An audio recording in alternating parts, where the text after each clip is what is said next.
Vamos aplaudir a pastora Vanessa, né?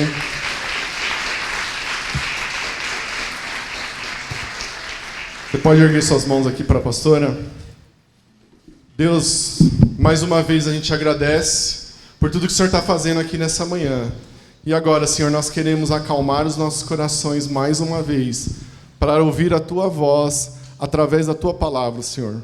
Tudo aquilo que o Senhor depositou na vida da Van para compartilhar com a gente, que o Senhor possa tocar nos nossos corações, no mais profundo, Senhor. Toque nos nossos corações, é isso que nós desejamos, através da Tua palavra. Em nome de Jesus, amém. Bom dia, tudo bem? Feche um pouquinho mais seus olhos.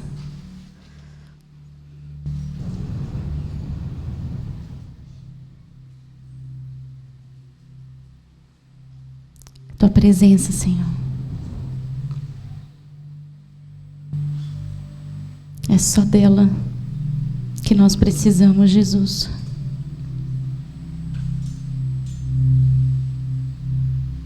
Diante do Teu trono de glória, nós nos rendemos essa manhã, pedindo que o Senhor venha, Deus, alinhar o nosso coração, ministrando, Senhor, cada um de nós com a Sua palavra viva, com a Sua palavra que é a espada do Espírito. Que o Senhor venha nessa manhã, Deus, separar a alma do Espírito, as juntas e medulas, Senhor, a alma do Espírito. Que a Sua palavra venha nos cortar profundamente nessa manhã, para a glória do Teu nome, nos alinha. Clamamos para que o Senhor nos ajude a aquietar o nosso coração e a nossa mente. Aqueles que estão com a mente agitada, Espírito de Deus, nós colocamos diante da Sua presença. Damos uma ordem para a nossa alma, aquiete-se diante do Senhor. E que haja, Senhor, um terreno fértil para a Sua semente nessa manhã. Me coloco, Senhor, à Sua disposição, pedindo que o Senhor venha com graça e poder, Deus, falar através da Sua palavra e não dos meus pensamentos. Te adoramos, Deus. Te adoramos. Te adoramos, Jesus. Venha tomar o seu lugar. Venha tomar o seu lugar. Venha tomar o seu lugar. Te agradecemos por esse dia. Te agradecemos pelos seus planos no nome de Jesus. Amém. Amém. Amém. Antes de começar a palavra, eu queria dizer Feliz Dia das Mulheres para nós. Ontem foi o Dia Internacional das Mulheres e Deus derramou uma graça sobre nós, né? Ao mesmo tempo com muita força, mas muita sensibilidade, a gente viver os nossos dias. Hoje é um tempo onde a feminilidade está tão estranha, não é? Está tão cheia de necessidade de sermos parecidas com os homens. Não vamos cair nunca nessa. O Senhor sabe por que nos chamou, por que nos fez como nós somos. E o mundo precisa de nós. Nossa família precisa da gente. Então, que você seja abençoada com sabedoria e graça. Se você não percebeu na hora que você entrou ali na parede de fora, na parede cinza, tem vários envelopes. Não sei quantas de vocês perceberam. Aquele envelope é para você. Passa lá na saída, arranca um e leva para casa. Tem um recadinho para você especial, que as meninas prepararam com tanto carinho. Obrigada, mais uma vez, pela criatividade e o carinho. Então, façam isso, tá? Não vão para casa sem esse recado. Amém? Vamos começar, então, com a palavra? Bom, minha gente, na semana passada nós recebemos o Vitor Vieira. Quantos estavam aqui? Foi bênção, né? Eu não pude particularmente assistir. Eu estava lá amamentando com meu bebê, mas estava gansando algumas coisas da palavra e sei que foi derramado uma graça, né? Uma palavra forte, firme a respeito do quê? Recompensas eternas à volta de Jesus. E nós pastores, estávamos orando no no mês de janeiro, jejuando, como vocês mesmos também estavam inclusos nisso. E o Senhor trouxe ao nosso coração que esse é um ano de alinhamento. Alinhar o nosso coração com o nosso Deus. E que nesse ano nós vamos começar a destrinchar os pilares. Quantos lembram dos nossos pilares? Hoje eu vou falar um pouquinho deles, antes de começar a palavra, porque a gente falou deles há algum tempo. E nós queremos trazer aqui para vocês o ideal, o nosso sonho, o nosso projeto de como nós queremos nos tornar como igreja. Até queria pedir para colocarem aqui. Eu vou falar rapidamente aqui. Qual é o que são os pilares, gente? Quando nós estávamos em oração há uns 2 anos atrás, 2? 3? Já não lembro. 2 anos atrás, nós estávamos em oração porque o Senhor gostaria da nossa igreja, né? Naquele tempo, com tantas mudanças acontecendo. E o nosso coração se encheu com o desejo de termos uma igreja sólida em Cristo Jesus e que seja relevante no mundo. Então, nosso coração cresceu 7 fundamentos importantes. Nós não estamos chamando de fundamentos, porque a palavra diz que o fundamento é Cristo. Ele é o nosso fundamento. Então, imagina aí um edifício sendo criado e o fundamento, ou seja, o fundo, o alicerce é o Cristo. Mas nós precisamos de alguns pilares ali enraizados em Cristo. E é disso que se trata os 7 pilares que nós queremos construir a nossa igreja. E são eles. Aí a igreja que sonhamos pode passar. O primeiro fundamento, claramente, é Cristo. Pode vir. Próximo. Então, nós temos 7 objetivos em formação como igreja. O primeiro, sermos fortes e firmes no ensino da palavra. Inclusive, este é um dos pontos deste ano que nós vamos nos debruçar. O que isso significa é que todos os nossos, ou praticamente todos os nossos ideais, dos nossos projetos, nós vamos inserir a realidade das Escrituras. Vocês já perceberam como o Senhor está fazendo isso em todas as igrejas aí ao redor, as igrejas sérias que buscam o Senhor? Como que há uma volta para as Escrituras, ferramentas para que as pessoas comecem a meditar nas Escrituras? Vocês estão percebendo isso? Se não perceberam, comecem a anotar. Porque o Espírito Santo está fazendo um movimento e eu creio que isso está antecipando uma coisa grande que o Senhor vai fazer na igreja do mundo, na igreja brasileira, inclusive. Nós ouvimos falar tanto sobre avivamento. Avivamento não vem sem as Escrituras. Avivamento não vem sem um coração rendido e arrependido e oração. E o Senhor está fazendo um movimento muito interessante e a gente quer ser, como igreja, encontrado naquilo que o Senhor deseja fazer. Né? Então, o ensino da palavra é o primeiro alicerce, pode vir.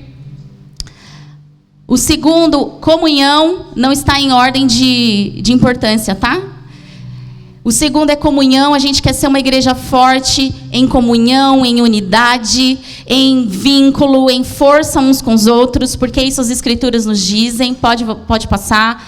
O 3, em generosidade. Nós queremos ser uma igreja encontrada generosa, porque o nosso Deus é generoso a ponto de dar o seu Filho único na cruz do Calvário, inteiramente para nós e por nós. E nós queremos ser a imagem de Cristo. 4, oração. Uma igreja firme em oração, que é uma igreja que se conecta com o Espírito Santo de uma maneira profunda. 5, atos de justiça. Uma igreja que se importa com os necessitados, que se importa com os injustiçados, que é uma resposta no mundo. Próximo. O discipulado, uma igreja que entende que a gente só é igreja sendo discípulos de Jesus. E sendo discípulos de Jesus, precisamos sempre estar na caminhada uns com os outros, desenvolvendo o discipulado. E o retorno de Jesus, a volta de Jesus. São 7 pilares que nós queremos construir a igreja de forma consciente. São assuntos presentes que nós queremos cada vez mais trabalharmos intencionalmente para crescermos. E o primeiro, então, porque nós estou te compartilhando tudo isso para te dizer o quê? Que nós vamos começar séries de pregações. E essas séries de pregações vão trazer a realidade desses pilares para nós quanto igreja. Nós queremos crescer juntos nesse objetivo. E o primeiro pilar que nós vamos começar a construir aqui, vamos começar de trás para frente, né, praticamente. Nós vamos começar falando sobre a volta de Jesus. Oh, meu irmão. A volta de Jesus. Você crê que Ele está às portas? Você crê que Ele vai vir te buscar? Essa igreja gloriosa do Senhor, você crê nisso? Essa é a esperança maior de todo cristão. É por isso que a gente está aqui. Porque o apóstolo Paulo diz assim: aqueles que esperam Jesus, a Cristo, só para este plano, só para este lugar, só para este momento, são os mais miseráveis de todos os homens, porque não entendeu. Eu estou aqui explicando, porque não entendeu a realidade do Evangelho. Jesus não veio, morreu e ressuscitou para que a gente seja, como estão dizendo por aí, né? Para que a gente seja feliz aqui na Terra. Está tendo tanta polêmica com algumas pregações por aí que estão enviesadas. Jesus morreu na cruz para que a gente tenha vida em abundância no trono, junto com Ele, lá no trono de glória. Lá a gente vai falar sobre isso. O Senhor veio para te trazer uma vida eterna. É a vida que há dentro de você, que não é esse corpo físico seu que vai viver, mas é o que está dentro de você, sua alma. O espírito volta para Deus quando a gente morre. Você é tridimensional, corpo, alma e espírito. O que acontece com o seu corpo quando a gente morre? Alguns cremam, outros enterram, ele apodrece. Então você e eu somos feitos do pó da terra e voltaremos para o pó da terra, a palavra diz. O sopro do Espírito que Ele colocou sobre você e sobre mim, imagina aí Deus criando Adão, um bonequinho assim, e deu um sopro de vida, que deu a vida para ele. O sopro de Deus, o Espírito que está dentro de você, que é a parte que se conecta com Deus, sabe? Esse volta para Deus na hora que a gente bater com as botas, como dizem. Na hora que Deus nos chamar, o Espírito volta para Deus. Mas a sua alma, ela é eterna. Sua alma é para sempre. E é dela que importa a gente saber para onde vai, o que nós estamos construindo, o que nós desejamos viver depois disso aqui. Porque este plano aqui vai acabar muito breve. A palavra diz que a vida do homem é como um sopro. É como um sopro. Rápido. Muito rápido. É como a flor, ele também fala, é como a flor da erva, que nasce, fica bonita, cai na terra, acabou. Flor murcha rápido, né? Assim é a nossa vida, é rápido, a vida daqui, mas existe a sua alma, minha alma, que ela é imortal. E é essa imortalidade que nós vamos falar nesses dias. A volta de Jesus fala sobre muitas coisas, mas eu quero caminhar com você um pouquinho sobre isso. Claramente, numa pregação, não é possível a gente falar sobre todos os aspectos da volta de Jesus. Há muitas coisas, inclusive complexas de se dizer, mas que hoje a porção do Senhor seja compartilhada comigo e com você, para que o nosso coração se encha de fé. Amém? Vocês estão entendendo? Está tudo bem? Bora caminhar com isso? Então, antes de falar sobre isso, eu gostaria de dar uma revivida sobre a obra de Cristo desde que eles veio ao mundo. E eu queria que você colocasse essa imagem. Eu não sei se vai dar para ver muito bem essa imagem, gente, que eu tentei achar uma imagem bonita, visível, assim, bonita que eu digo assim, legível, mas não consegui muito. Essa não. Tem uma outra, que é branca e preta. Não. Tem um arquivo que é uma imagem, um desenho, com algumas escritas.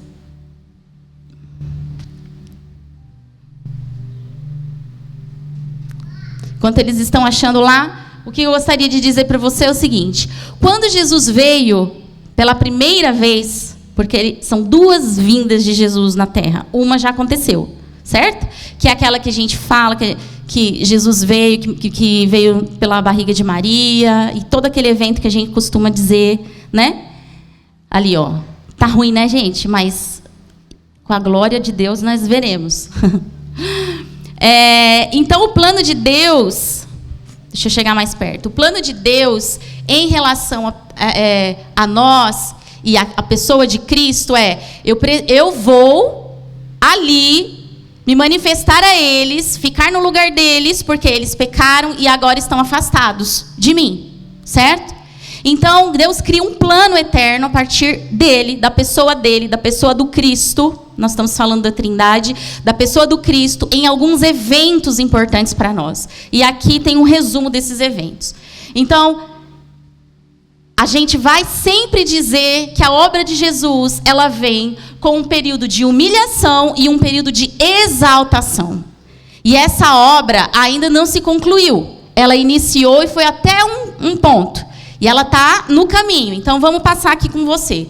Jesus tinha, lá em cima, não sei se vocês estão vendo, está escrito uma glória pré-encarnada. Ou seja, Jesus, sendo Deus, já tinha uma glória indizível nos céus. Está me acompanhando? Jesus já tinha uma glória sobrenatural nos céus. Só que para ele se identificar com a raça humana, para que pudesse redimir a gente dos nossos pecados, tirar a gente da morte, porque todos nós sujeitos à morte e à separação total de Deus, ele precisava se esvaziar. E isso me lembra de um versículo. Deixa eu pegar meu versículo aqui, gente. E isso vai lembrar a gente de um versículo que fala muito bem esse desenho, que já eu vou ler para vocês. Então, ele sai da glória pré-encarnada para um estágio de humilhação. Ele mesmo desejou se humilhar no nosso lugar. Tá acompanhando? E aí ele encarna. Você tem ideia? Às vezes eu fico pensando nisso. Você tem ideia do que foi para Deus um ser glorioso, espírito, cheio de luz resplandecente, nenhum anjo é igual a ele, nem os céus podem contê-lo. Ele sair daquela posição para ele assumir essa matéria que eu e você vivemos. Então ele sai se despindo de glória. Ele sai do trono dele a fim de diminuir em átomo, diminuir em tudo, e ele começa a sua humilhação encarnando. E ele vai ser como o ser mais indefeso, que é um bebê. Bebê não sobrevive sem cuidado, não é verdade? E ele vai ser cuidado por uma humana, num estágio profundo de humilhação, e ele encarna, ele vive a sua encarnação, ele vive a vida terrena, ok? Então ele sente fome, frio, ele sente tudo que você sente, ele sente quando as pessoas o traem, isso machuca também, embora ele seja perfeito e o perdão está no coração dele, acha que ele não sofreu quando ele foi traído? Vocês acham? Dizem em Hebreus que a gente tem um sumo sacerdote que entende a gente porque ele passou por tudo. Então ele passou pelas nossas dores, ele vive a sua vida terrena. Pode subir um pouquinho a imagem. E aí, ele passa por todo o período dos 33 anos, ele chega aqui, que é o pico da humilhação de Cristo. Por quê?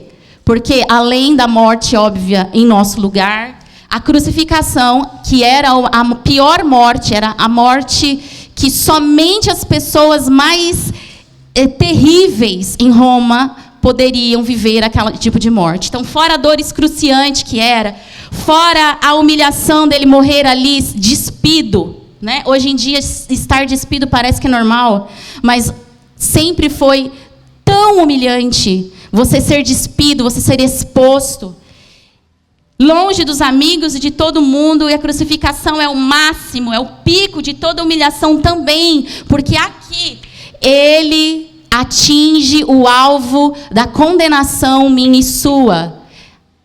Separa totalmente de Deus e do Espírito Santo. Jesus vai e vive uma solidão na cruz do Calvário. A solidão que eu e você estávamos destinados a viver para sempre. A solidão que quando a gente morrer, a gente iria sentir sem a presença de Deus. A crucificação é o auge de toda manifestação do amor de Deus. Por isso, em João 3:23, vai estar escrito: porque Deus amou o mundo, porque que deu seu Filho único para que todo aquele que nele crê não pereça, mas tenha vida eterna. Porque aqui Jesus condensou, ele esponjou, ele absorveu a nossa condenação completa. Eu posso ouvir um glória? Gente, eu estou falando da coisa mais importante, extraordinária de toda a história, que faz com que eu e você, a gente não precise provar do inferno, da morte, separação total de Deus, da destruição completa. Foi aqui que o auge da sua humilhação aconteceu. Tudo isso já aconteceu? Já. E aí, então, começa um período de exaltação. Cristo, um evento extraordinário. Ninguém nunca tinha ressuscitado. Era impossível. Mas por ele ter morrido sem pecado, a morte não pôde segurá-lo. Por ele ter morrido sem pecado como um ser humano, a morte não pôde segurá-lo. E ele sendo ressuscitado como o primogênito entre muitos irmãos, ele abre um novo e vivo caminho. Ele abre um novo e vivo caminho. Um estilo de vida agora perfeito, sem pecado. Por quê? Porque a gente pode na carne viver sem pecado? Não. Porque ele deu do seu Espírito. O Espírito Santo de Deus está comigo e com você. E porque o Espírito Santo está conosco, há uma obra de santificação acontecendo na gente. E por conta da cruz de Cristo e da sua ressurreição, a gente pode viver um tipo de vida diferente. E quando a gente erra, a gente se arrepende. E é lavado no sangue do Cordeiro derramado aqui na cruz do Calvário para participar dessa ressurreição. Essa é uma das maiores esperanças para nós, os cristãos, quando morre um ente querido. E a gente, quem já perdeu alguém muito próximo, sabe que tipo de dor é essa, dilacerante que a gente sente na alma. Parece que a gente sente que há realmente um rasgar do coração, e eu creio que é isso mesmo, porque o que a gente vê é o físico, mas eu me lembro muito bem quando meu pai faleceu, que a dor era no meu coração de verdade, não era uma dor na alma, era uma dor física.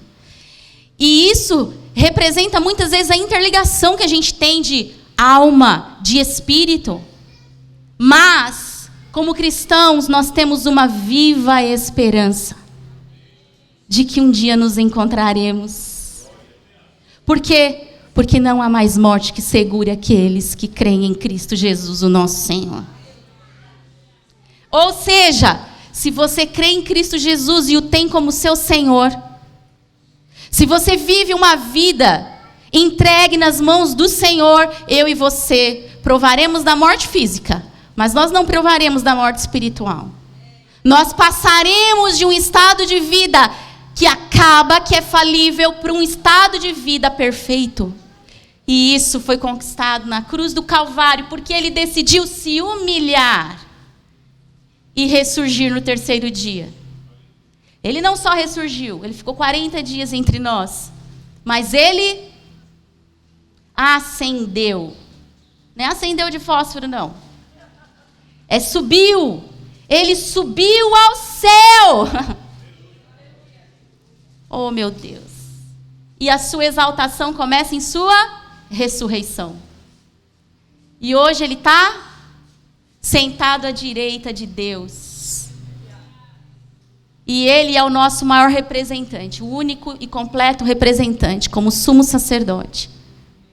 Quando a gente está frágil e erra, ele é o nosso intercessor. Não é que ele fica fazendo oração todo dia por nós, não é isso. Ele é a pessoa da intercessão. É como se Deus, em seus olhos, olhasse para o Cristo e visse toda a humanidade. Ele é essa pessoa. Então, por isso, nós temos alguém, como diz em Hebreus, se eu não me engano, que se compadece das nossas fraquezas. Ele é o nosso sumo sacerdote.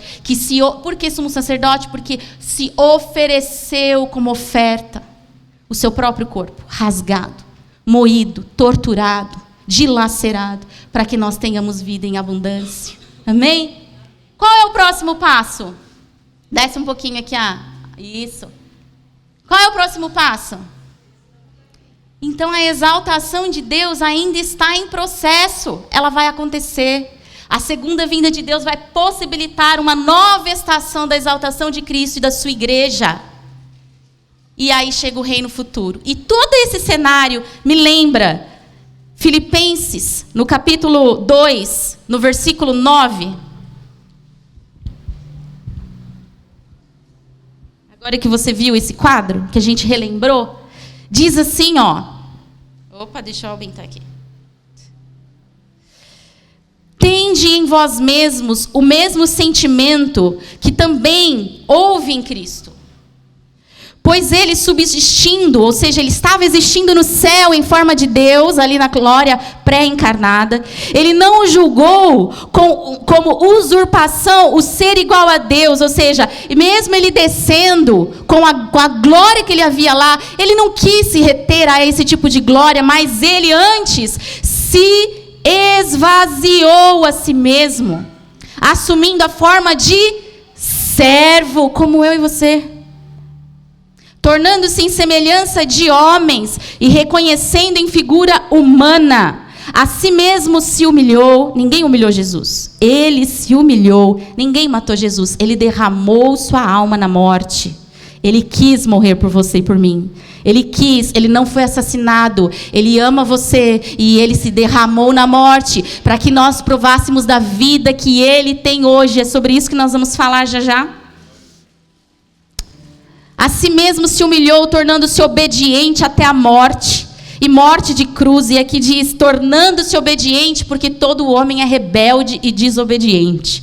E ele veio fazer o caminho perfeito. Obediente, morrendo a morte, morte de cruz, pelo que também Deus o exaltou sobremaneira. E aí a gente vê o período da exaltação. Então, até aqui a gente viu humilhação. Mas aqui nesse versículo ele começa dizendo, mas Deus o exaltou sobremaneira e lhe deu o nome que está acima de todo nome. E o período vem.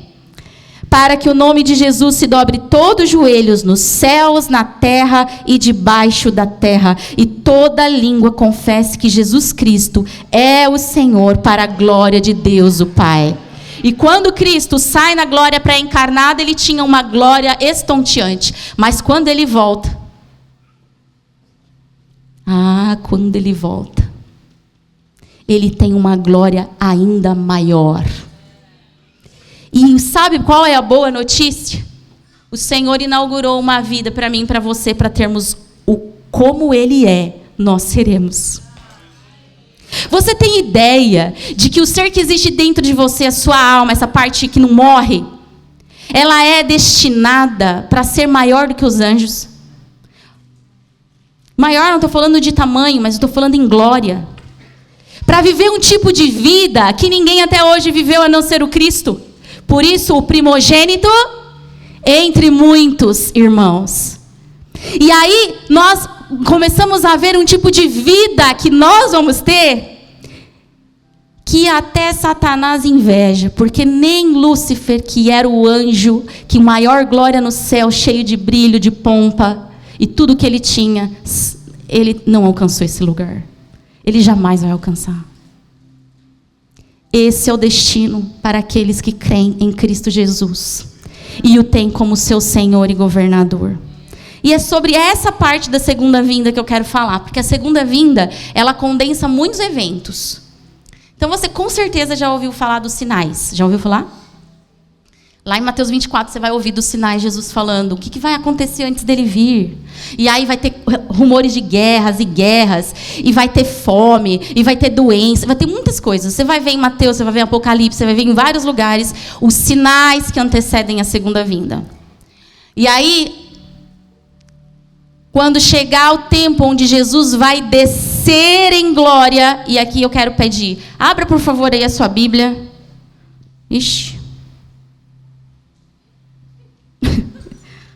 Eu baguncei o negócio aqui, gente. Não estou conseguindo mexer. Agora vai. Abra aí sua Bíblia em Atos, no capítulo 1. A gente vai dar uma viajada na Bíblia hoje, tá? Tudo bem? Eu quero que você vibre comigo essa gloriosa vida, tá bom? Combinado? Em Atos, no capítulo 1, no versículo 9, a gente vai começar a ver como a segunda vinda de Jesus vai ser diferente da primeira. Ok? E antes da gente ler isso daqui, eu quero te dizer uma coisa. O crente, ele vive com esta esperança. Essa é a maior esperança que nós temos. Qual é a esperança? De que essa vida, ela não é eterna. De que nós somos passageiros. Não era essa palavra que eu queria usar. Peregrinos. Que é essa... Sabe que você arruma, que você não pertence a esse lugar? É isso que você é. Forasteiros, era essa palavra que eu queria dizer. Eu vou sempre ter uma palavra mais difícil de lembrar, né? Mas os peregrinos, os forasteiros, aqueles que não pertencem a este lugar, por que eu quero te lembrar disso? Porque somos tentados a construir uma boa vida aqui. E Jesus disse: construam o seu tesouro. Por quê? Porque lá a traça e a ferrugem não consomem, um ladrão não rouba. Lá no céu. E a gente às vezes gasta muito tempo e fica muito triste com coisas da terra, mas isso é passageiro. E a nossa esperança firme não é que Deus vai resolver tal ou tal problema, porque Ele faz, Ele resolve, gente. Estamos aqui e todos nós temos esses testemunhos para contar. Mas a glória poderosa é: um dia nós o conheceremos como Ele nos conhece. Um dia, quando a morte tentar te abraçar para sempre e te levar lá para a escuridão, ela não vai conseguir. Porque o Cristo manifestou um tipo de vida para nós que cremos nele, onde ele já venceu e derrotou aqueles que tentariam nos matar. Amém? Então vamos lá em Atos 1:9.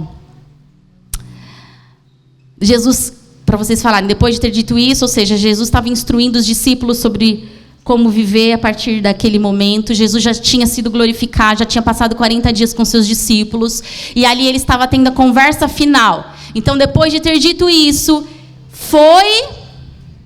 Me ajuda aí. E o que mais? Pode continuar.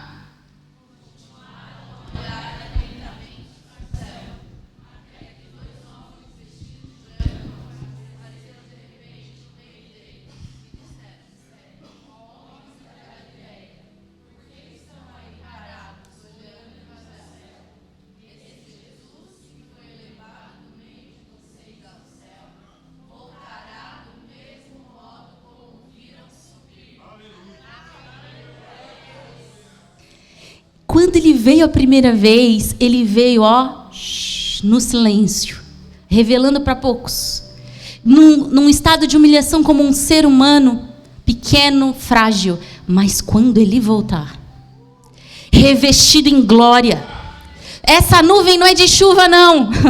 Não é esse lugar que você olha assim para o céu e está aquela nuvem negra de chuva. Não! Esta nuvem é a nuvem de glória, revestida com a glória do Cordeiro Santo de Deus. E todo olho o verá. Abra comigo em Apocalipse. Apocalipse no capítulo 1. Apocalipse é um livro que as pessoas têm medo de ler. Eu te convido, leia este livro. Leia o livro da Revelação. Apocalipse capítulo 1, no versículo 7. Vejam. O quê? Quero que você leia comigo.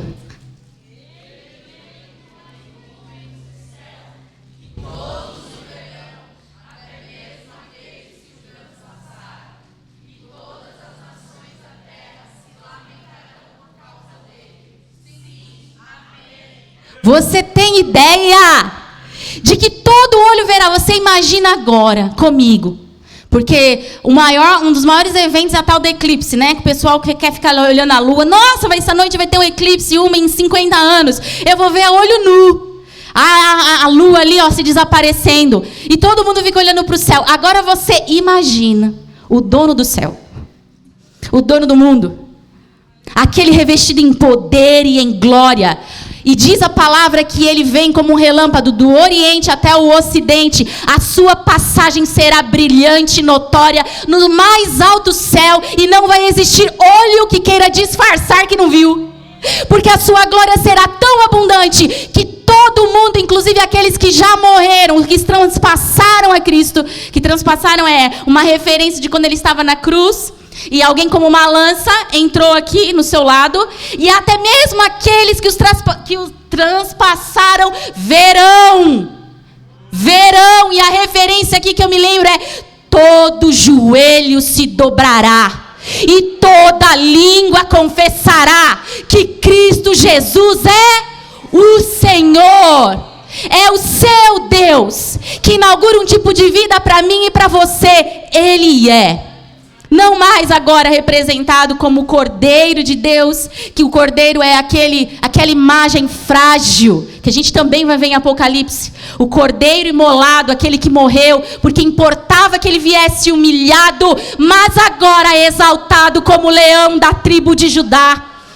Aquele que ruge como um leão, e a gente cantou aqui, e toda a terra estremecerá. Esse é o Deus Todo-Poderoso que nós aguardamos a sua vinda. Não importa se é ateu, não importa de que religião que se serviu a Cristo ou se não serviu, a inauguração da segunda vinda de Jesus vem com tanto poder e glória, que será notável para todas as gerações e todo mundo. E eu fico me imaginando na Rede Globo querendo filmar esse negócio. Eles que querem ser os primeiros sempre a mandar notícias. Eu fico imaginando os repórteres, não dá. Já aconteceu assim um evento tão emocionante na sua vida que você esquece que existe câmera fotográfica, que você simplesmente quer viver aquilo. Você entende isso? Porque às vezes a gente pensa num negócio muito abstrato, mas veja, os seus olhos da carne vão ver. Os olhos do ser humano verão esse Deus que subiu e ascendeu ao céu, onde o seu nome está acima de qualquer nome. E por isso que hoje eu e você temos tanto privilégio de não temermos Satanás, porque o Senhor está acima de todo principado e potestade. Agindo Deus, quem o impedirá? Não existe capeta, o inferno inteiro, que se levante contra o governo daquele que está com o nome mais exaltado. Ele é Deus. Vamos continuar? A gente leu o versículo 8? Não. Vamos ler? E aí Jesus diz lá no Apocalipse para João, João está tendo uma visão, ok? João está tendo a visão dos últimos dias. Então ele vê, e aí ele ouve Jesus falando, continue comigo.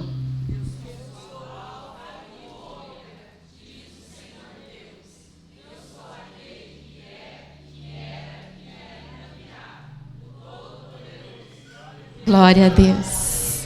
Alfa e ômega são as letras iniciais. Alfa é a letra inicial, ômega é a letra final do alfabeto grego. E isso diz: eu sou o princípio e o fim. Eu sou tudo. Tudo em todos.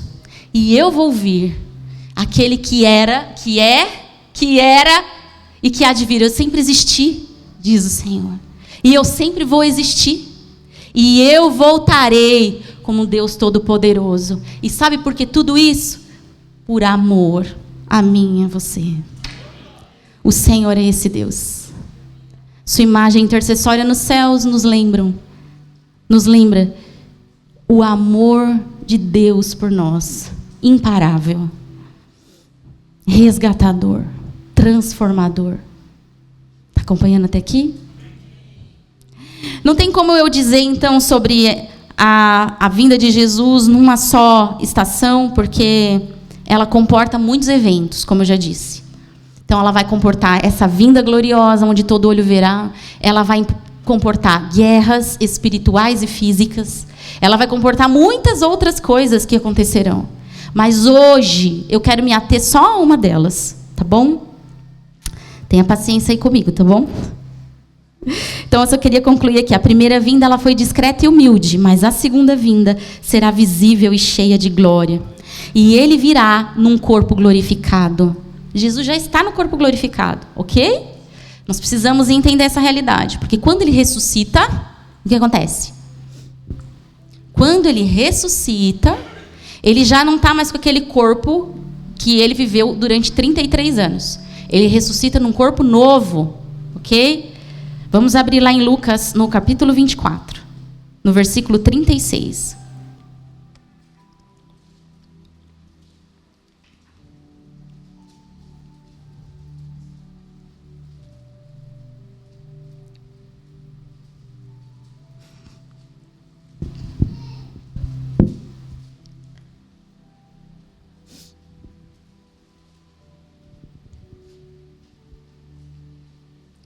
Então, aqui nesse cenário que a gente vai ler, os discípulos já estavam vivendo, Jesus já tinha aparecido para alguns, eles estavam todos aglomerados num lugar, muito felizes. Jesus ressuscitou, mas eles ainda estavam num lugar fechado, e de repente, no meio da reunião, onde uns acreditavam, outros não acreditavam, estava aquela coisa toda, Jesus surge. E aí a gente vai ler até o versículo 42. Você me ajuda a ler? Vamos lá.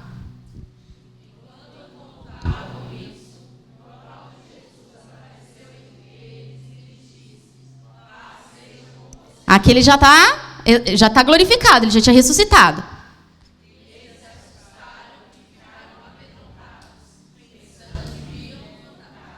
Certo, vai.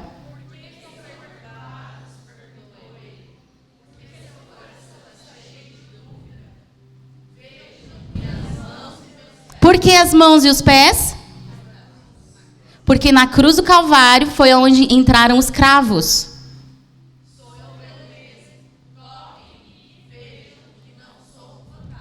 Ou seja, o quê?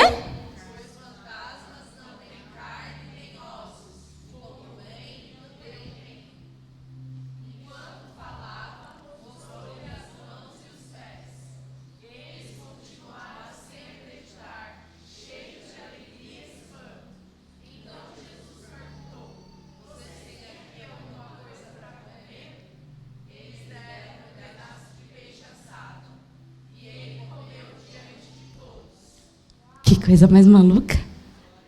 Esse Cristo que ressuscita num corpo glorificado, que já não é mais essa carne, mas um corpo sem pecado, incorruptível.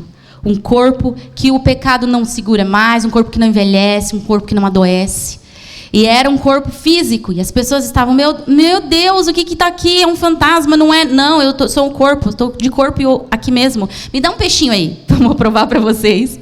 Que eu posso comer, que é um corpo. Que cena mais maluca é essa? Você está entendendo essa cena? Entra lá nessa história. E aí eles viram, de fato, que Jesus havia ressuscitado. Quando Jesus sobe aos céus, ele sobe com um tipo de corpo que comporta a eternidade. E a boa notícia para nós é que você vai ter o mesmo corpo que ele. Um corpo que já não é mais aquele que envelhece, que tem suas rugas, que tem suas dores. Não. É um tipo de corpo glorificado, que se diz. Um tipo de corpo completamente adaptável para uma vida eterna. E o Douglas Gonçalves diz uma frase muito legal. Ele fala assim: você já imaginou que hoje tem um judeu de 33 anos lá no céu governando o mundo todo? Porque ele ressuscita desta forma. Ele está lá, sendo nosso representante. Um judeu no céu de 33 anos. Completamente, com uma glória completamente estonteante. Essa vida nunca para em Deus, porque se um dos aspectos de Deus é generosidade, aquilo que é dele, ele também contribui, colabora, ele distribui, ele dá. E é sobre esta questão que eu queria falar um pouquinho mais para você novamente.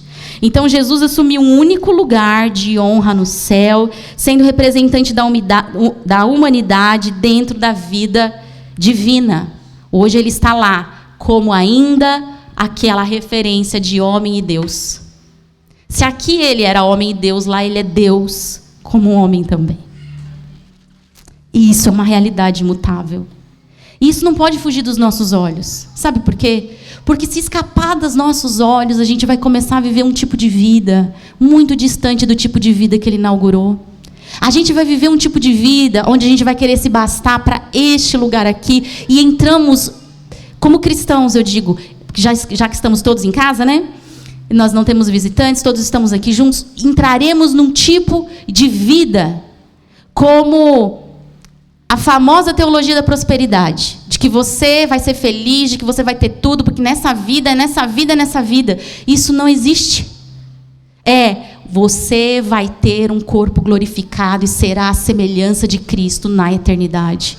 Porque o reino de Deus inaugura com a primeira vinda de Jesus, mas ele vai ser concluído com a sua segunda vinda.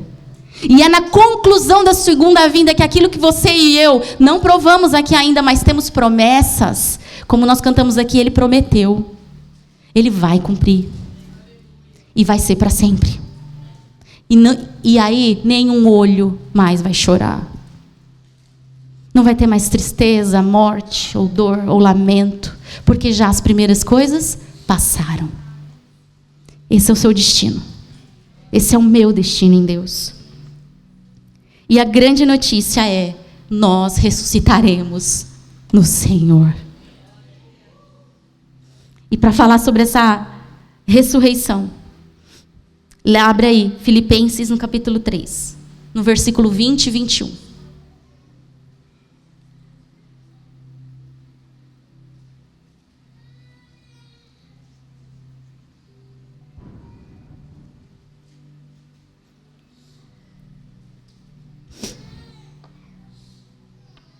Vamos?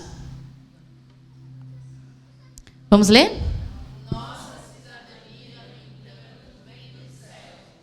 De lá aguardamos ansiosamente a volta do Salvador, o Senhor Jesus Cristo.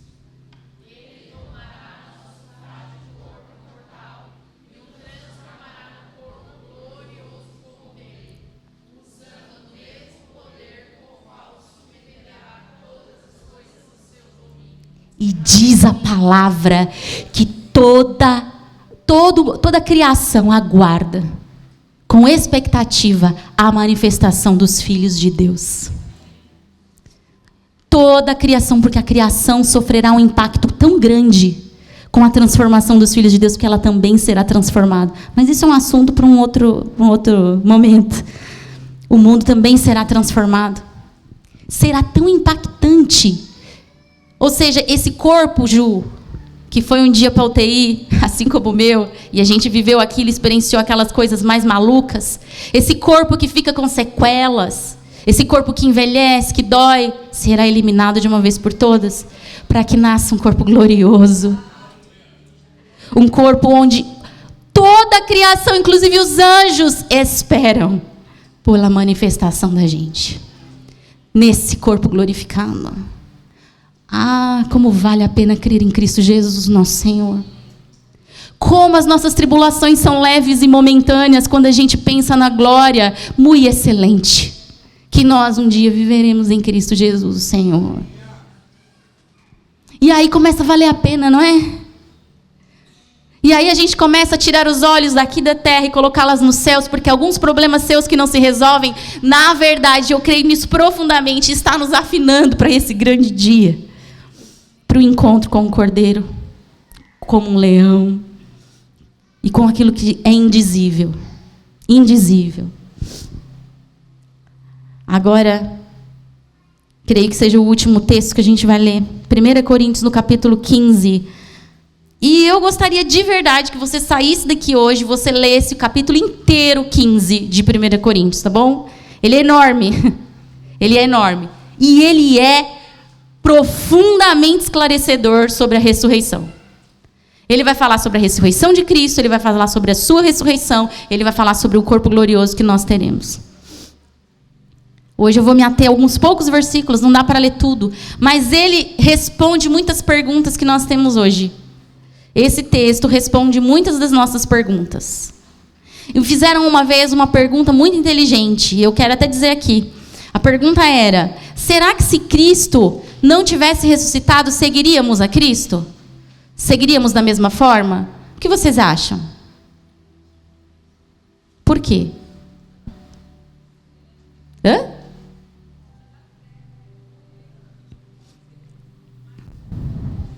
Ele seria um mártir, né? Ele seria um mártir. Ou seja, tem uma história bonita, mas não mudou nada da nossa natureza. Mas quando ele derrama perfeitamente sua alma na morte e ele ressuscita, nunca aconteceu isso, nunca mais haverá. Então ele abre a possibilidade para nós de restauração. Ele vence o pecado ali. Ele vence todas as coisas ali. E é por isso que nós servimos a Jesus. Por quê? O capítulo 15 vai te responder isso.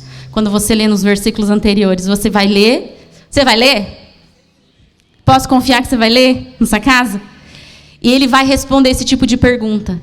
Se nós não acreditarmos que Cristo ressuscitou, então os cristãos são piores do que qualquer tipo de raça, porque está vivendo por uma realidade irreal. Realidade irreal é ótimo. Por uma não realidade. Mas ele fala, porque Cristo Jesus ressuscitou, então ele inaugura algo que nunca foi feito. E é por isso que eu e você podemos ter esse tipo de vida eterna. E aí eu quero ler só alguns versículos aqui com você, falando sobre o seu destino e o meu destino em Cristo. Que está lá no versículo 47. Eu falei, né? 1 Coríntios 15, 40.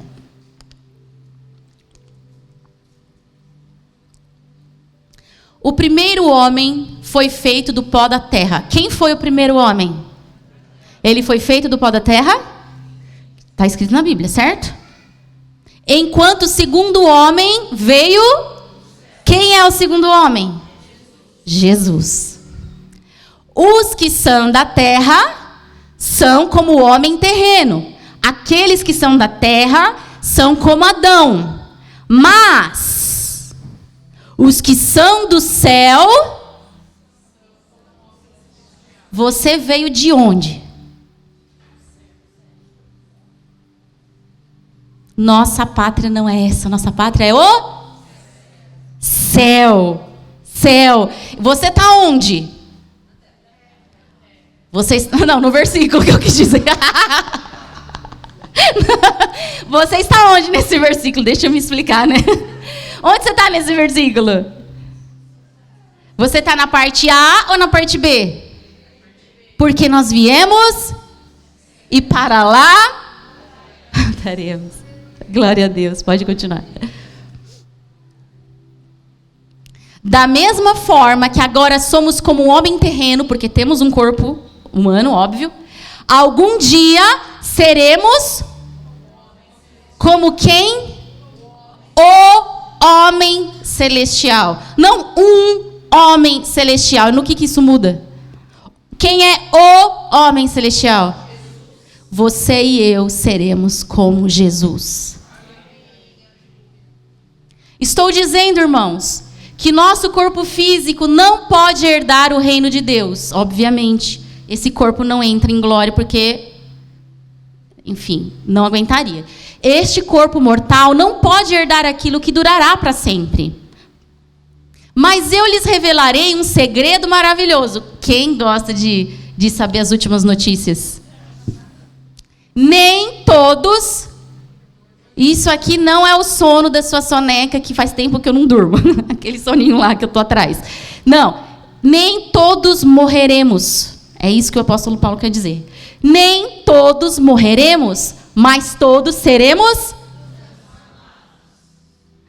Acontecerá num instante, num piscar de olhos, ao som da última trombeta. Pois quando a última trombeta soar, aqueles que morreram, que já morreram, eles ressuscitarão, a fim de viver para sempre. E nós, aqui o apóstolo Paulo faz uma referência como se ele acreditasse que ele não fosse passar pela morte. Ele diz, nós os vivos, que estivermos vivos, também seremos transformados. Agora você vá comigo na sua mente criativa. Os mortos, está dizendo aqui, que vão ressuscitar. A gente não sabe se nós vamos estar vivos ou mortos quando Jesus voltar, não é verdade? Não sabemos. Mas se estivermos mortos, ressuscitaremos nesse corpo já transformado. Mas e os vivos? Os vivos, aqui, ó, vamos supor que agora, nessa hora, vamos supor. Aqui, ó, misericórdia, glória a Deus, né? Aleluias. Estamos aqui no nosso corpo mortal, o que vai acontecer? Você vai ter que morrer para ressuscitar? O que vai acontecer? Assim, ó, piscou. Cadê a dor no joelho que eu tava? Tá mais? Que corpo é esse glorioso? Dor nas costas? Já estaremos transformados num corpo glorioso. aqueles pelos quais o Senhor transformou pelo seu poder e grande ressurreição. Como Ele é, seremos. Então todos aqueles que creem no Cristo Jesus entregam a sua vida para Ele. Porque hoje na nossa geração está enviesado esse negócio de crer em Jesus. É como se eu só falasse assim, eu creio, eu batizo e já pronto. Não, queridos. Não é essa referência, não. A referência é, se você crê em Cristo, hoje está enrascado. Se você crê em Cristo, você entregou a sua vida para Ele, não é mais eu quem vivo, mas Cristo vive em mim. Então a gente está vivendo um tipo de vida, num processo de santificação e entrega e morte, porque aqueles que morrerem com Ele ressuscitarão. E a morte é morrer todos os dias para os nossos desejos, para os pecados que nos cercam, e a gente se entregar para a obra santificadora do Espírito Santo. Estes ressuscitarão. Estes que confiam que Cristo é o que nos basta. E por isso vivemos um tipo de vida diferente do que o mundo nos propõe e que muitos crentes, inclusive, que se dizem cristãos, vivem. Na nossa geração está assim, infelizmente. Mas aqueles que se entregam para esse tipo de transformação, que sabem que não podem salvar a si mesmos, nem tampouco transformarem a si mesmos, porque aquele pecado que a gente muitas vezes guerreia, às vezes é muito forte. É ou não é verdade? Eu estava lendo Romanos, estou relendo, e tem lá um capítulo que fala que Cristo venceu o pecado. E eu fiquei pensando, Jesus, mas a gente lida ainda com tantos deles que a gente não consegue vencer.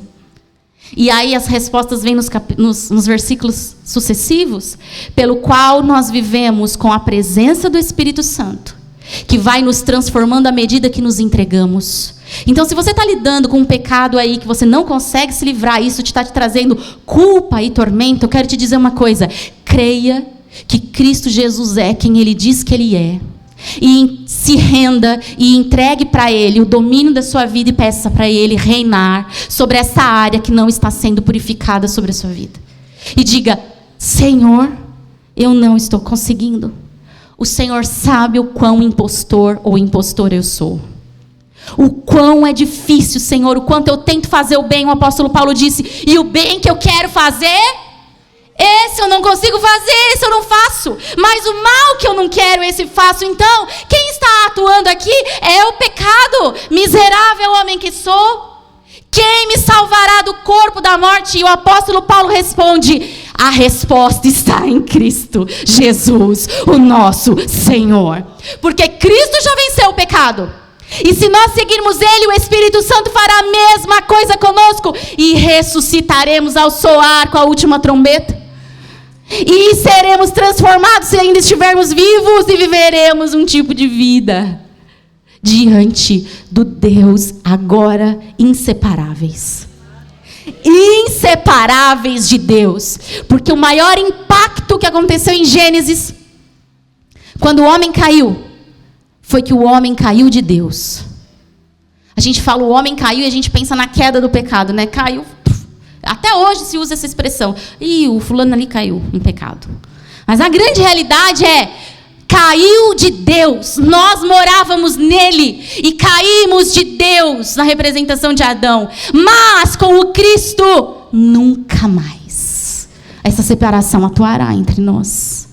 Vida em abundância, Jesus disse. Eu vim para que vocês tenham e vida. Que tipo de vida é essa? Vida em abundância. Não é um tipo de vida que a gente vai viver só aqui, assim, aquilo que você e eu já experimentamos que já é extraordinário. O Senhor nos faz vencer muitas coisas, não é?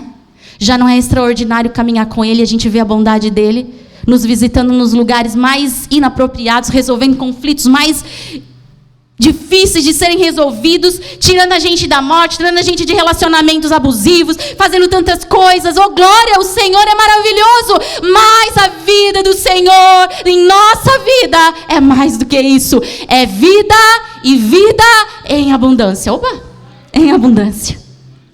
É um tipo de vida que só o Cristo poderá inaugurar sobre nós.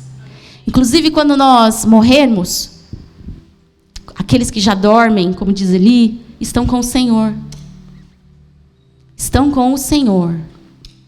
Que também é uma dúvida. Para onde vai o corpo quando a gente morre? Antes dos grandes finais, né? Antes da volta de Jesus. Vão estar com o Senhor. Estão agora no céu, aguardando a sua segunda vinda.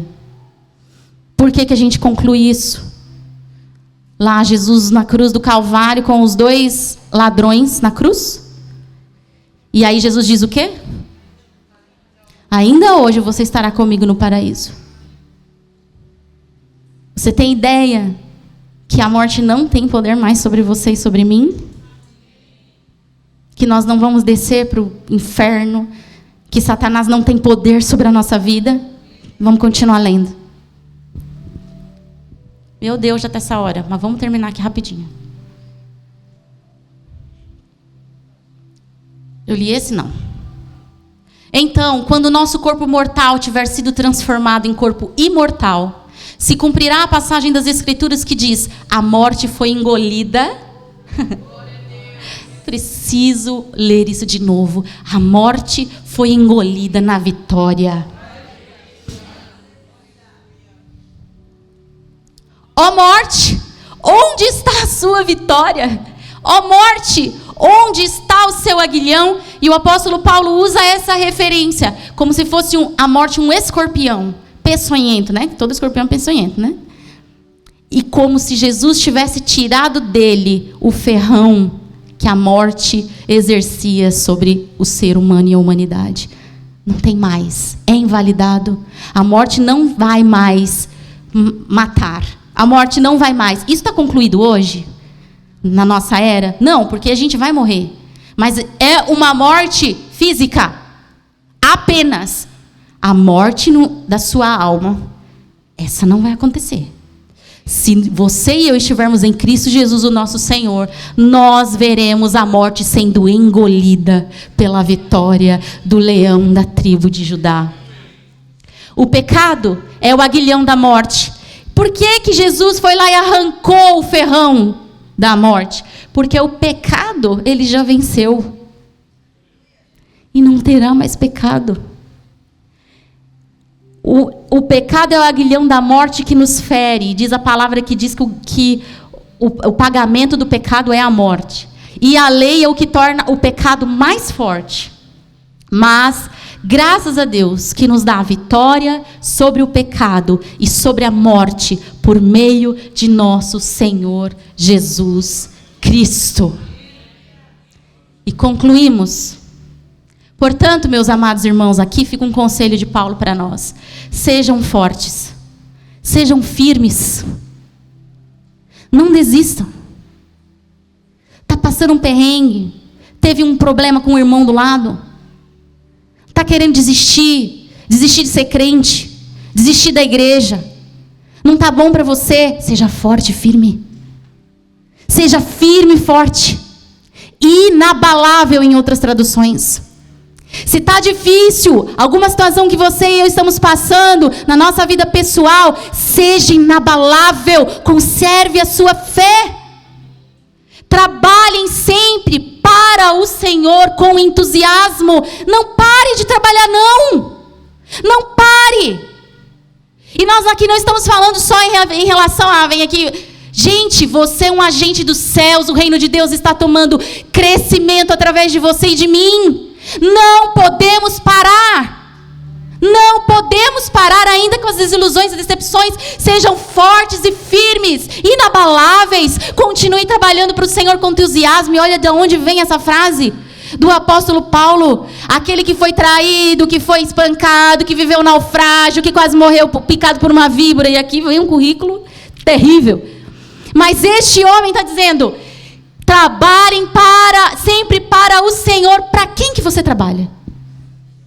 Não é para mim, não é para o irmão do lado, não é pela igreja X ou Y, é para a igreja viva do Senhor, na igreja viva do Senhor, para o Senhor. Na igreja viva do Senhor, para o Senhor. Pois vocês sabem que nada do que fazem para o Senhor é inútil. E aqui a gente tem uma referência ao galardão. O que é o galardão? Não é um presente que você vai receber no fim da vida. Galardão é quem você vai se tornar lá na vida futura.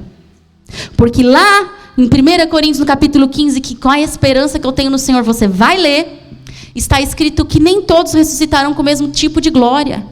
Vai depender de como nós estivermos plantando aqui. Que tipo de obra eu e você estamos fazendo aqui? Para que quando a gente for ressuscitar, a gente ressuscite com um corpo cada vez mais glorioso no Senhor. Serão como estrelas brilhantes, todos como estrelas, mas umas brilham mais do que outras. E aqui a gente não está fazendo uma apologia para você se sentir superior, mas a entender que maior revelação e maior proximidade com Cristo teremos. Terminou aqui ou tem mais um? Terminou. Então, vocês sabem que nada do que vocês fazem é inútil. Se você está fazendo algo e você não tem o reconhecimento que você gostaria de ter, lembre-se, nada do que você faz é inútil no Senhor. O seu tesouro está sendo amontoado no céu. E lá, ladrão não rouba, a traça não come. É lá. É para lá que iremos. É de lá que viemos. É para lá que iremos.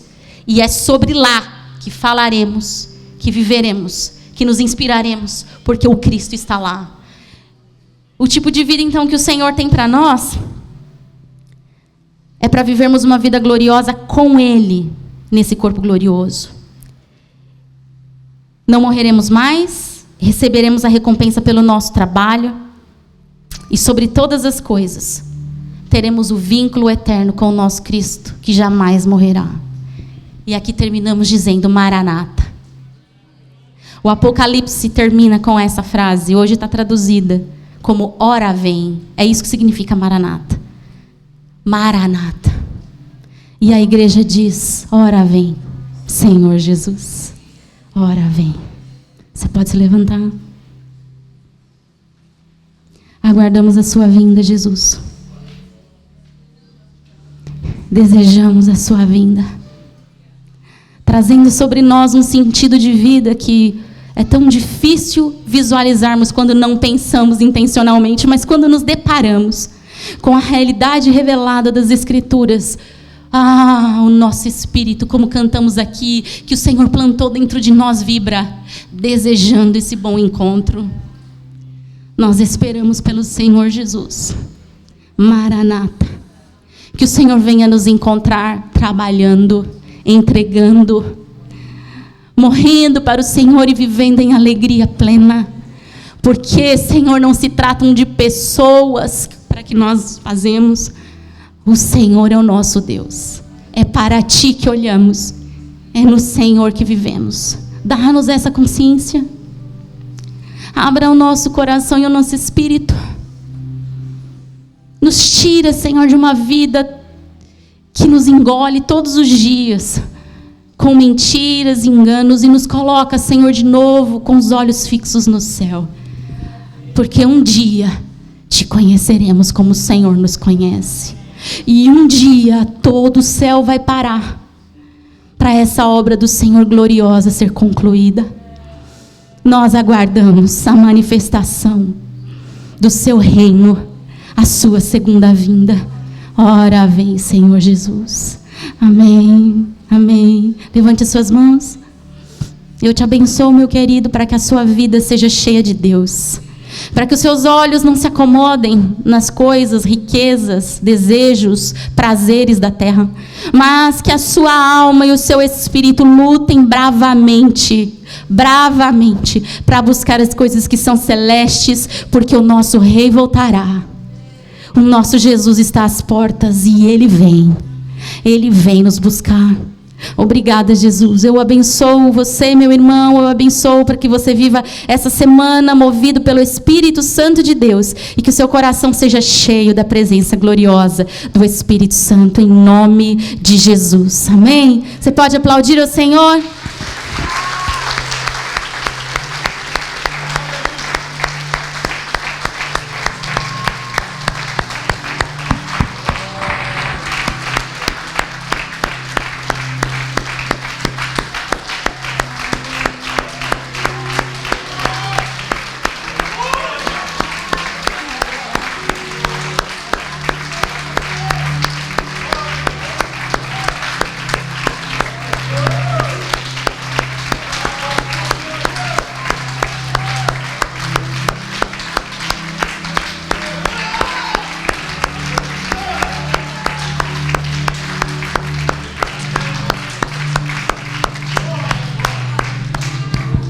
Glória a Deus. Que Deus te abençoe, meu querido. Que você viva uma semana cheia da presença do nosso Senhor. Amém?